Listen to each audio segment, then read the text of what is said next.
Ready to work.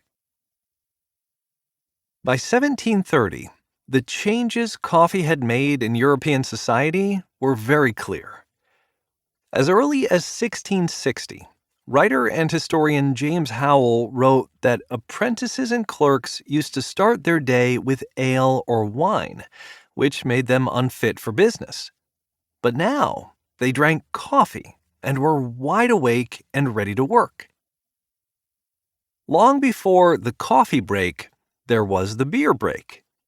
Most labor was physical, not mental, and much of it took place outdoors on farmland or carrying and hauling goods from one place to another.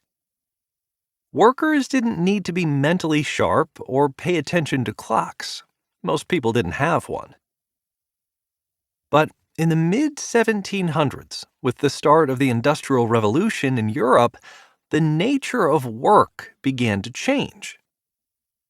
For laborers working with machines, a mind dulled by alcohol was a safety hazard and a drag on productivity. For clerks and others who worked with numbers, wine and beer in the morning made accurate work very difficult. Coffee provided the exact drug needed for this new age. It focused the mind just when more and more people depended on their minds to make a living. Did coffee make the Industrial Revolution possible, or did it merely show up at exactly the right time to help it? Surely it can't be a coincidence that coffee and the minute hand on clocks arrived at more or less the same moment. People in the Middle Ages had no need of a clock. If you're working outside in a field, all you have to do is look at the angle of the sun to know how much daylight is left. If you're working your own plot of land, you decide how much you can or want to do in the daylight that is left. You measure the day in large chunks: morning, afternoon, evening. But clerks in an office or workers in a factory needed a new way of measuring the day. First of all, they had to get to work on time. They had to stay until it was time to quit. They got paid according to the work they did in the hours in between. Their employers needed to know how much was being produced every hour. For those workers and their bosses, minutes became a necessity. Caffeine was the ideal drug to help everyone focus on the advancing minutes of the day. Who needs sunlight? Much more revolutionary was the way caffeine made it possible for people to ignore the sun altogether. The sun, after all, is the original clock. Our bodies evolved to follow its rhythms, to be awake when the sun is up and go to sleep when it's down. Before caffeine, the whole idea of a late shift, let alone a night shift, was unnatural. The human body simply would not permit it. Caffeine made it possible to ignore our body's natural clocks. With the aid of oil lamps, gas lighting, and eventually electric lights, and fueled by caffeine, factories could now operate 24 hours a day.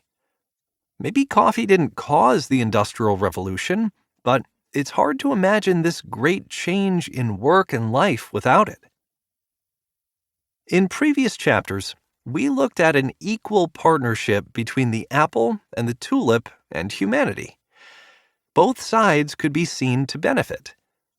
Coffee and tea present a different, more complicated picture.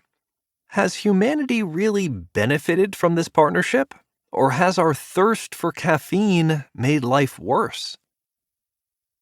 Caffeine, by cutting our ties to the natural rhythm of our bodies, freed us in many ways. It made it possible to live life 24/7, with all the joys and stresses that brings. It meant we could enjoy a nightlife, but also that we might never get enough sleep. It sped us up so we could keep pace with machines and now the never-sleeping internet. But it made it possible to never unplug. Is this good or bad? Or a little of both? These are questions that are debated by scholars, philosophers, scientists, and perhaps even people sitting around in coffee shops. The answers go far beyond the scope of this book, but they are certainly worth thinking about. Tea and coffee hit upon the secret of making caffeine by chance. Then, over millions of years, they developed a partnership with bees and other pollinators. Then, also by chance, human beings discovered the power of caffeine. Our partnership with the plants is an accident of history. No one made a decision to let caffeine into our lives. It more or less forced its way in. After just a few hundred years, it's hard to predict how this partnership will end up. Perhaps the best we can hope for is that caffeine will help us cope with the problems that caffeine created.